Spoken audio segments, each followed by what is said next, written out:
दे दूं, जवाब तो दे दूं। नहीं, मुझे ये बताएं कि पाकिस्तानी तो कोई इंसान, पाकिस्तानी छोड़े जी, कोई इंसान है हाँ। ये जो लोगों की जिस तरह ये बेचारा, और मरता कौन है बेचारा, हमारा गरीब लोग या सिपाही। अच्छा, आप खुद कुछ हमलों की आप मुझे बताएं कि कोई इंसान इससे कोई इसकी हिमायत कर सकता है? कोई इसकी कोई मजम्मत हो सकता है ना करे? हिमायत की बात नहीं। अब मुझे 5 साल से मजम्मत कर रहे हैं, हमें 5 साल से मजम्मत कर रहे हैं खुदकुश हमलों की। वो कह रहे हैं 5 साल से खबर ही नहीं छापता, क्योंकि सदर से प्रेसिडेंट से नीचे सारे मजम्मत कर रहे होते हैं, हमारी कोई खबर ही नहीं छापता, मजम्मत कर करके थक गए। चलें, आज आप पूरी कौम के सामने मजम्मत कर रहे हैं।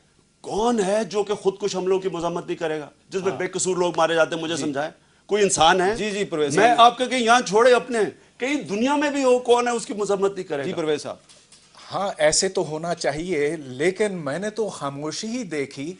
इमरान खान की जो भी बात करते हैं एकदम अखबारात में आ जाती है, टीवी पे आ जाती है, लेकिन जब ये खुदकुश हमले होते हैं तब वो बात नहीं आती। क्यों नहीं आती, मैं ये जानना चाहता हूँ इनसे। ठीक है, अमेरिका जब भी जुल्म करता है हम सब उसकी मजम्मत करते हैं, इमरान भी करते हैं, मैं भी करता हूं। आप ड्रोन अटैक्स की मजम्मत करते हैं? मैं ड्रोन अटैक्स की मजम्मत करता हूं जब बेकसूर लोग उसमें मारे जाते हैं।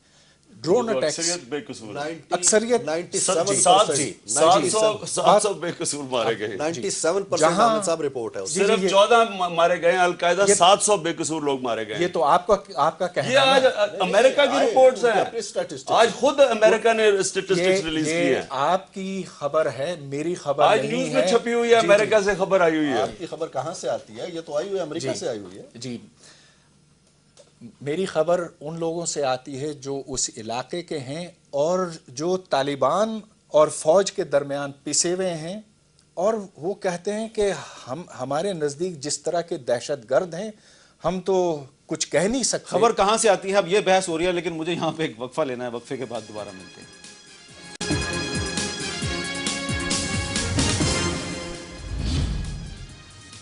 हैं। जब तक बोनेर में ऑपरेशन शुरू नहीं हुआ था तो American secretary of state Hillary Clinton कह रही थी कि पाकिस्तान के जो न्यूक्लियर एसेट्स हैं बड़े अनसेफ हैं, ये तालिबान के हाथ में चले जाएंगे। अब बोनेर में ऑपरेशन शुरू हो गया तो शायद वो सेटिस्फाइड हो गए हैं, और माइकल मोलन साहब कह रहे हैं कि पाकिस्तान के एटमी असासे महफूज हाथों में हैं। ब्रेक से पहले हम ये बहस कर रहे थे कि जो ड्रोन अटैक्स हैं इसमें ज़्यादातर बेगुनाह लोग मारे जाते हैं या दहशतगर्द मारे जाते हैं। तो इमरान खान साहब ने द न्यूज़ की एक खबर का हवाला दिया था, ये द न्यूज़ की खबर मेरे सामने है। इस खबर के मुताबिक यूएस आर्मी के जनरल डेविड पेट्रस जो हैं उन्होंने कांग्रेस को, अमेरिकन कांग्रेस को ये बताया है कि since 2006 we have killed 14 senior al Qaeda leaders using drone strikes. In the same time period we have killed 700 Pakistani civilians. सिर्फ 14 दहशतगर्द मारे और 700 बेगुनाह पाकिस्तानियों को मार दिया। हैदराबाद रिजवी साहब, अगर आप ये सुन रहे हैं तो ये बताइए कि ये 700 बेगुनाह पाकिस्तानी मार दिए, इन पाकिस्तानियों का जो खून है उसका जिम्मेदार कौन है? जाहिर है कि ये जो सूरत हाल है वो इंतहाई अफसोसनाक है और काबिल मजम्मत है। MQM ड्रोन अटैक्स की मजम्मत करती है। मैं एक हामिद एक बात आपसे शेयर करना चाहूं, जो बात हो ही गई है जी, कि मैं parliamentary committee for national security का रुकन भी था, आप जानते हैं इस बात को, जी, जिसने वो रिपोर्ट मुरतब की थी। तो उस कमेटी में भी क्योंकि अब उसकी रिपोर्ट सामने आ चुकी है, तो वहां एक बात ये हुई थी कि जो ड्रोन अटैक्स हैं उसके बदले में हम ये कर सकते हैं कि हम तरीक़ेकार पाकिस्तानी इस्तेमाल कर सकते हैं कि नेटो की जो सप्लाई लाइन है वो काट दें। कुछ जमातों का ख्याल ये था कि अगर नेटो की सप्लाई लाइन कट गई तो फिर ये अमेरिका के खिलाफ ऐलान जंग होगा, और अगर हम ये करना भी चाहते हैं तो सबसे पहले हमें ग्राउंड वर्क करना होगा, और ग्राउंड वर्क ये करना होगा कि हम कम से कम दुनिया को इस इशू पर ऑन बोर्ड लें, और दुनिया में कम से कम अपने जो ब्रादर इस्लामी ममालिक हैं सबसे पहले तो उनसे ड्रोन अटैक्स के खिलाफ मजम्मती बयान दिलवाए जाएं, ताकि आलमी राय आमा इस हवाले से हमवार हो। जी, बहुत शुक्रिया हैदराबाद रिजवी साहब, हमारे पास टाइम की कमी है। परवेज उद्भाई साहब, क्या वक्त नहीं आ गया कि अगर 700 पाकिस्तानियों को, बेगुनाह पाकिस्तानियों को अमेरिका ने मार दिया है तो आलमी अदालत इंसाफ में, इंटरनेशनल कोर्ट ऑफ जस्टिस में अमेरिका के खिलाफ मुकदमा दायर किया जाए?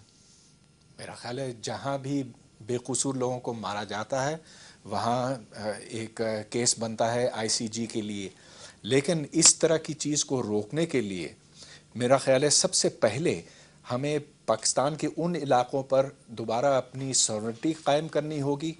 یہ ضروری ہے کہ ہم وہاں جا کر حکومت کی حکمرانی دوبارہ قائم کریں. عالمی برادری سے شکایت کرنے کا کوئی فائدہ نہیں، کیونکہ ہمیں پتہ ہے کہ وہاں پر نہ صرف امریکنوں کا حملہ ہے اور ظلم ہے، لیکن ازبیک، چیچن، عرب اور یہ دیگر جنگجو سارے چلے وہ بھی علاقے سے غلط وہاں ہے، آئے. لیکن یہ جو امریکہ کر رہا ہے یہ بھی غلط ہے. جی عرفان بالکل صدیقی صاحب، اگر ہم عالمی عدالت انصاف میں جائیں گے تو یہ تو نہیں ہوگا کہ ہماری ڈسٹرکٹ کورٹس کی طرح مقدمہ زیر التوائی پڑا رہے گا کئی سال تک. کون جائے گا عالمی عدالت انصاف میں؟ وہ ابھی حیدر رضوی صاحب کہہ رہے تھے جی کہ ہمیں جانا چاہیے سارے ممالک میں تاکہ وہ مذمت کریں. پہلے یہاں سے تو کوئی مذمت کرے. پاکستان کی اتھارٹیز مذمت کرتی ہیں. صدر، وزیر اعظم، وزیر خارجہ، زبانی کلامی باتیں ہوتی ہیں. نواز شریف، عمران خان، کوئی میں حکومت حکمرانوں کی بات کر رہا ہوں. حکمرانوں میں سے کوئی جو ہے وہ کھل کے کسی دن بلایا گیا ہے ان کو اپنے سفارت خانے کے عمران آپ عالمی عدالت انصاف میں ریٹ دائر کر سکتے ہیں؟ دیکھیں، امریکہ نے سائن ہی نہیں کیا اپنے آپ کو انٹرنیشنل کرمنل کورٹ میں. یہ اس کے سائن ہی نہیں ہے، اس لیے نہیں کیا کہ اس طرح کی حرکتیں کر سکیں. لیکن میں آپ کو یہ گارنٹی دیتا ہوں کہ اگر پاکستان کے حکمران سوورن ہوں اور سوورن پالیسی بنائیں پاکستان میں، وہ سٹینڈ جب بھی لیں امریکہ کبھی یہ نہ کرے. لیکن وہ سوورن کیوں نہیں ہے؟ جی، اثاثے سارے باہر پڑے ہیں، بینک اکاؤنٹس باہر پڑے ہیں. این آر او کے ذریعے جنہوں نے سائن کروایا امریکنوں نے، ان کے محتاج ہیں. الطاف حسین برطانیہ کے سٹیزن ہیں، شہری ہیں. وہ کوئی سٹینڈ لے سکتے ہیں کہ جو 18 سال سے باہر بیٹھے ہوئے ہیں. اس لیے ان کے لیے کسی لیڈر کے لیے سٹینڈ لینا، وہ سٹینڈ تب ہی لے گا جب وہ خود ایک سوورن تو ہو، آزاد تو ہو. ابھی جو وزیر اعظم قومی کانفرنس بلانے والے ہیں اس میں تو جائیں گے نا آپ؟ میں بالکل جاؤں گا، پہلے بھی گیا تھا. اس میں آپ یہ تجویز رکھ سکتے ہیں کہ انٹرنیشنل کورٹ آف جسٹس میں جائیں؟ انٹرنیشنل کورٹ امریکہ نے سائن ہی نہیں کیا ہوا. مستثنا ہے. وہ انہوں نے سائن ہی نہیں کیا اس کے اوپر. وہ چھوڑیں، اس سے زیادہ بہتر یہ ہے یہاں سٹینڈ لیں. آپ دیکھیں، جب ڈائن فائنسٹائن نے سپلائی لائن کاٹ دیں ان کی. سینٹ کی ہیئرنگ میں یہ کہا تھا کہ پاکستان کی پرمیشن سے ہم کر رہے ہیں. انہوں نے ان سے پوچھا، انٹیلیجنس کمیٹی کی چیئرپرسن تھی، انہوں نے کہا آپ پاکستانی گورنمنٹ بڑا شور مچا رہی ہے، کیوں نہیں آپ کچھ کیوں کر رہے ہیں؟ اس نے کہا ہمیں پتہ نہیں کیوں شور مچا رہی ہے، ہم ان کی پرمیشن اور ان کے بیسس سے کر رہے ہیں. جی بہت بہت شکریہ آپ تینوں حضرات کا. ہمارا وقت ختم ہو رہا ہے. ہم نے آج یہاں پر بات کی کہ جو کچھ بھی صوبہ سرحد کے مختلف علاقوں میں، بونیر میں، مینگورہ میں ہو رہا ہے وہ قابل مذمت ہے. عمران خان صاحب نے کھل کر خودکش حملوں کی مذمت کی ہے، اور ہر پاکستانی کو چاہیے کہ وہ اس قسم کے جو خودکش حملے ہیں ان کی کھل کر مذمت کرے. لیکن ساتھ ہی ساتھ آج یہ بھی ثابت ہو گیا کہ امریکہ نے پچھلے 3 سال کے دوران پاکستان میں جو ڈرون حملے کیے، جن کی تعداد تقریباً 80 کے قریب بنتی ہے، ان میں اس نے صرف 14 دہشت گرد مارے اور 700 بے گناہ پاکستانیوں کو قتل کیا. یہ بات امریکی کانگریس کے سامنے امریکی فوجی جنرل نے خود تسلیم کر لیا. تو جو 700 بے گناہ پاکستانی ہیں جن کا تعلق قبائلی علاقوں سے تھا، ان بے گناہ پاکستانیوں کا جو قتل ہے اس کے ذمہ دار کے خلاف آواز کون اٹھائے گا؟ یہ ایک سوال ہے جس کا جواب اب صدر اور وزیر اعظم کو اگلے کچھ دنوں میں دینا ہوگا. حامد میر کو اجازت دیجیے. اللہ حافظ.